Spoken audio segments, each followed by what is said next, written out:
में। तो प्लीज ध्यान से वीडियो को लाइक या डिसलाइक जरूर कीजिएगा। तो दोस्तों आज की इस मूवी में आप देखोगे एक ऐसे बंदे को जिसके लॉलीपॉप में पड़े पड़े जंग लगी जा रही थी और यहाँ पर कोई भी उसके लॉलीपॉप को यूज करने वाला नहीं था। इस चीज को लेकर के भाई साहब भी अत्यधिक चिंतन में थे, परंतु जब भैया जी की किस्मत खुलती है तो कतई गदर ही काट देती है। अब ये कितनों कितनों की कहां पर कैसे कैसे और किस किस पोजीशन में लेते हैं, ये सब आप आज की इस मूवी में देखने वाले हो। और भाई साहब थंबनेल देख करके तो तुम समझ ही गए हो कि भैया जी ने क्या गजब कांड किया है। तो चलिए ज्यादा देर ना करते हुए हम मूवी का एक्सप्लेनेशन स्टार्ट करते हैं, परंतु उससे पहले गुरु चैनल को सब्सक्राइब कर लो अगर आगे भी ऐसी ही और भी ज्यादा तगड़ी तगड़ी मूवीज देखनी हो तो। और इस मूवी को डाउनलोड कैसे करना है ये मैं थोड़ा सा आगे बताऊंगा। तो मूवी स्टार्ट होती है और हम देख पाते हैं अपनी मूवी के मेन कैरेक्टर रे को, जो कि अपने डैड के पास में है और यहाँ पर उसके डैड ने उसकी मॉम की सेवा करने के लिए बुलाया है। एक्चुअल में रे की मदर का नाम सुजन है और इनके पैर में थोड़ी सी इंजरी है,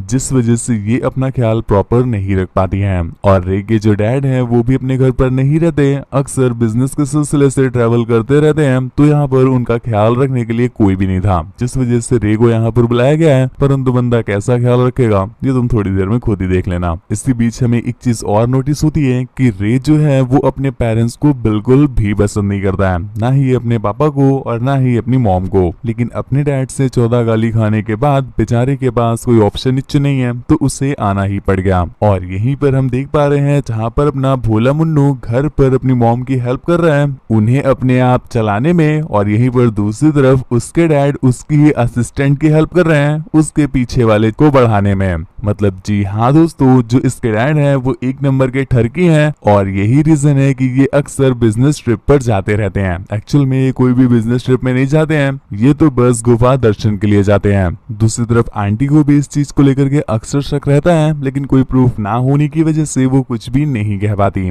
खैर यहाँ पर आंटी के बारे में भी थोड़ा सा ज्ञान ले लो कि आंटी भी कुछ कम नहीं है, इन्हें भी ठुकाई में तगड़ा इंटरेस्ट है। लेकिन प्रॉब्लम ये है कि इनकी लेग इंजरी हो गई है, जिस वजह से घोड़ी क्या अब तो ये बहन की पकौड़ी भी नहीं बन पाती हैं, जिस कारण ये अत्यधिक दुखी भी हैं और यहाँ पर बस अपनी बड़ी उंगली को ही कष्ट दे रही हैं, जिसका इन्हें अत्यधिक दुख भी है क्योंकि अब इनकी झील में हैंडपंप के ताजे पानी की सप्लाई नहीं हो पाती। खैर जो भी हो, पर आंटी ने चीट तो नहीं किया। कुछ देर के बाद हम देखते हैं कि रे सुजन के पैरों पर मसाज कर रहा था और यहाँ पर उसके हाथ पैरों पर मसाज करते करते कहीं और ही जाने लग जाते हैं, जिसके बाद वो किसी तरह से खुद पर कंट्रोल करता है। जिसके कुछ देर के बाद उसे उसकी मॉम को नहलाने भी ले जाना था क्योंकि ये नहा भी नहीं पाती थी खुद से। तो रे जब उन्हें नहलाने ले जाता है तो एक बार फिर से उनके खुले खुले तंत्रों को देख करके उसका बउआ छटपटाने लग जाता है, जिस पर वो एक बार फिर से कंट्रोल करता है। उसी रात हम देखते हैं कि एक बार फिर से सुजैन उसे अपने कमरे में बुलाती है, ये कह के कि तुमने अभी तक मेरे अपर थाई की मसाज की ही कहा।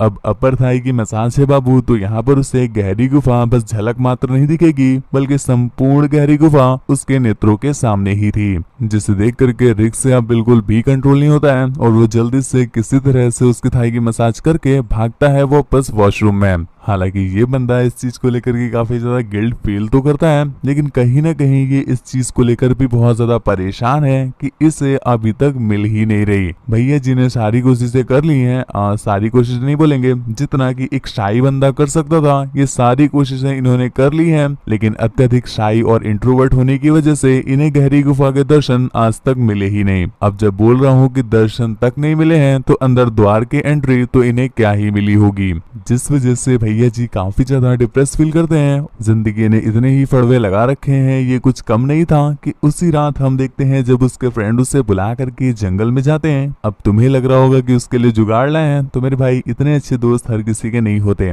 यहाँ पर वो उसे बस लेके आए थे गांजा फूकने के लिए, मतलब देख रहे हो साले ने कतई नशेड़ी दोस्त पाल रखे हैं। खैर वो उसे भी एक बार यूज करने को देते हैं, पर यहाँ पर बंदा उससे मना कर देता है, जिस पर उन फ्रेंड्स को बिल्कुल भी अच्छा नहीं लगा। तो वो पहले वहाँ पर उसे धर कूटते हैं और अच्छे से जुतियाने के बाद वहां से चले जाते हैं। जिसके अगले दिन हम रे को एक लड़की के साथ देखते हैं। दोस्तों इसका नाम है टोनी और यहाँ पर रे ने एक नजर में ही डिसाइड कर लिया था कि उसे टोनी की लेनी है, पर यहाँ पर उसके अंदर इतनी हिम्मत ही नहीं है कि वो उसे कुछ कह भी सके, जिस वजह से आज तक ये घंटा रिलेशनशिप में तक नहीं आ पाए हैं। तो आगे का तो तुम कुछ सोचना ही मत, जिस वजह से भैया जी भी अत्यधिक दुखी हैं और घर आकर के ठीक उसी तरह से खुद को गरियाते हैं जैसा तुम खुद को गरियाते हो जब तुम्हारी क्रश के सामने तुम्हारी तुम्हारी बोलती ही नहीं निकल पाती। खैर कुछ देर के बाद वो घर पर वापस लौट आता है और एक बार फिर से सूजन उससे डिमांड करती है कि मुझे नहलाने ले चलो। यहाँ पर रे उन्हें नहलाने ले भी जाता है, पर एक बार फिर से उसके बड़े बड़े तरबूजे देख करके रे से रहा नहीं जाता। खैर किस्मत हर किसी की तुम्हारे या हमारे तरह फड़वे नहीं लगाती, कुछ लोगों के साथ थोड़ी सी रियायत कर देती है। ठीक ऐसा ही होता है रे के साथ, क्योंकि यहाँ पर वो टोनी की तो लेने से रहे, परंतु काफी दिनों तक रे के साथ रहने के बाद टोनी उससे गार्डन में ही चाटने पूछने लग जाती है, तो वो भी यहाँ पर उससे नहीं रोकता और यहाँ पर वो उसे पकड़ के चाटने लग जाता है। स्टार्टिंग में तो बंदी उससे खास कुछ भी नहीं कहती, पर अगले ही पल रे भैया बिल्कुल पगला से जाते हैं, जिस वजह से बेचारी टोनी काफी ज्यादा हर्ट हो गई और वो वहां से चली जाती है। तुम्हें और हमें लगा होगा कि इनका ब्रेकअप हो जाएगा, लेकिन मेरे बाबू पता नहीं टोनी ने कौन सा माल फूक रखा था कि वो सीधा जा करके अपने डैड को इस बारे में बता देती है। और भाई साहब तुम्हें लग रहा है कि टोनी ने गजब का माल फूक रखा है, तो हम आपको क्लियर कर दें कि अभी तुम उनके पापा से मिले ही कहाँ हो, क्योंकि इनके पापा तो मुझे लगता है शायद मनाली से माल इंपोर्ट कराते हैं, क्योंकि इनका नशा तो और भी तगड़ा वाला है। अब यहाँ पर हमारे या तुम्हारे जैसे लोगों की गर्लफ्रेंड घर पर जाकर के ये सब कुछ बता दे तो अपनी तो गणित ही टूट जाए, परंतु यहाँ पर उसके डैड अपनी बेटी अर्थात टोनी को लेकर के सीधा रे के घर पर पहुंचते हैं और यहाँ आकर के उससे कहते हैं क्या इस तरह से कोई टच करता है किसी को, मतलब वो आपका लौंडा है या फिर हवसी दानव है। जिस पर आंटी उनसे माफी मांगते हुए जाने को कहती हैं। तो कुछ देर के बाद वो लोग भी वहां से चले जाते हैं और यहाँ पर आंटी अब देती हैं रे को दिव्य ज्ञान, जहाँ पर वो उसे समझाते हुए कहती हैं कि बच्चा ऐसे हर किसी को कहीं पर भी टच नहीं कर देते और हर किसी को कहीं पर भी उंगल नहीं घुसेड़ देते हैं। सबसे पहले बाबू माहौल बनाना पड़ता है, फिर उसके बाद होठों से होठों को मिलाना पड़ता है, जो चीजें काफी उभर गई हैं उनको पकड़ के दबाना पड़ता है। और बाबू अगर तुम्हें ये लग रहा है कि आंटी तो सिर्फ उसे थ्योरी बता रही हैं, तो मैं आपको क्लियर कर दूं कि ना ना ना ना ना आंटी ऐसा आधा अधूरा ज्ञान पे बिलीव नहीं करती, क्योंकि वो उसे अपने हाथों से ही छुअम छुइया करके प्रैक्टिकल भी कराने लग जाती हैं, जिसमें तो वो सबसे पहले अपने नींबू नहीं भाई, नींबू तो वैसे ही महंगा चल रहा है। खैर माहौल काफी तगड़ा हो गया था और हमें भी शायद यही लग रहा था कि इस बार ठुकाई हो जाएगी, परंतु गुरु ऐसा होता नहीं। इसके अगले दिन हम देखते हैं कि जो सूजन है उसकी मॉम उससे मिलने के लिए यहाँ पर आई है। एक्चुअल में मिलने नहीं आई है, वो उसका ख्याल वगैरह रखने के लिए आई है। तो अब कहीं ना कहीं रेड थोड़ा सा डर जाता है कि इतने मुश्किल से माहौल बना है कहीं से लेने का, और कहीं ऐसा ना हो कि आंटी आ गई है तो मुझे यहाँ से जाना पड़ जाए। उसी रात हम देखते हैं कि रे जब सूजन को नहला वहला करके वापस रूम में लाया था, तो इस बार उसे आंटी की बहुत सारी तगड़ी तगड़ी चीजें नजर आ जाती हैं, जिसे देख करके अब उससे रहा नहीं जाता, तो वो आंटी के उन्हीं अंगों को दबाने और चाटने पूछने लग जाता है, जिस पर हम देख पाते हैं कि सूजन भी उसे मना नहीं करती।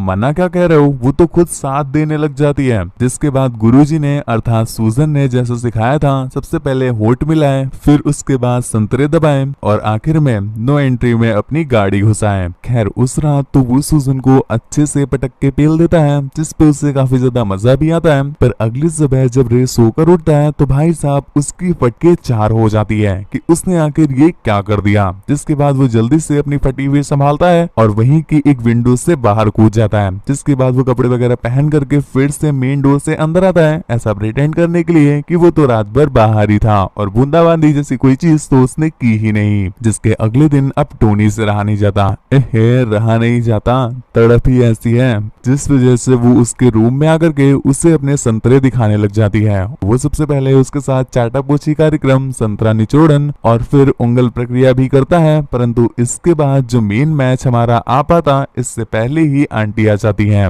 अब सुजैन को यहाँ पर देख करके उन दोनों की फटके चार होती है, लेकिन गुरु हमें और तुम्हें तो यही लग रहा था कि सुजैन आंटी तो उनका साथ दे देंगी, पर यहाँ पर गुरु ऐसा कुछ भी नहीं होता। ये सब कुछ देख करके आंटी को आता है क्रोध, तो वो उस बिटिया से कहती है चल निकल चादर मोद। अब ये सुन करके उसकी हो जाती है गजब बेइज्जती, तो अब तो वो बिल्कुल भी हिलने वाली नहीं थी। जिस पर आंटी को एक बार फिर से आता है क्रोध और इस बार वो उसे ही पकड़ के देती है ठोक ठोक ठोक देती हैं अच्छे से, क्योंकि उन्होंने उसको काफी अच्छे से पीट दिया था। जिसके अगले सीन में हम देख पाते हैं कि आंटी ने एक्चुअल में टोनी को भगाया क्यों था। आंटी ने इसीलिए किया था टोनी को साइड, ताकि वो कर सके अब अपने बउआ के मुन्नू पर राइड। जिसके बाद वो उसे पकड़ के चाटने लग जाती हैं, परंतु इनका ये चाटापूची आगे हो पाता इससे पहले ही वहाँ पर टोनी के डैड आ जाते हैं। और मेरे भाई इससे तो तुम जानते ही हो, पता नहीं कौन सा वाला सस्ता नशा करता है कि जहाँ पर जो बोलना चाहिए उसका प्रीत ही बोलता है कि सूजन, तुमने मेरी बेटी के साथ ऐसा क्यों किया? तुम्हें बीच में नेता नगरी करने की जरूरत है क्या? अगर अगली बार ज्यादा नेता नगरी दिखाई तो ये सारी की सारी नेता नगरी ऐसी जगह घुसेड़ूंगा, ऐसी जगह घुसेड़ूंगा कि जब भी बैठोगी ना तो मेरी याद आएगी। साला जिस तरह से इसके लक्षण है, कभी कभी तो कंफ्यूज हो जाते हैं कि डायरेक्टर ने इसको सच में बाप ही बनाया है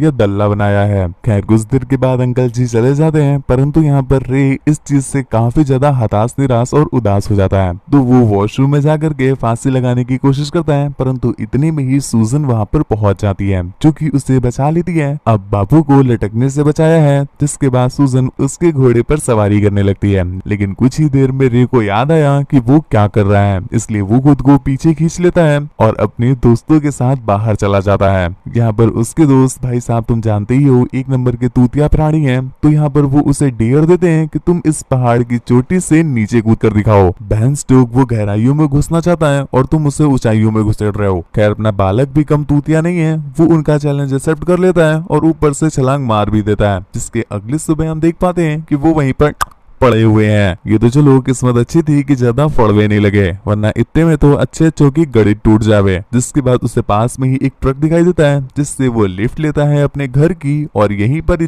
ये मूवी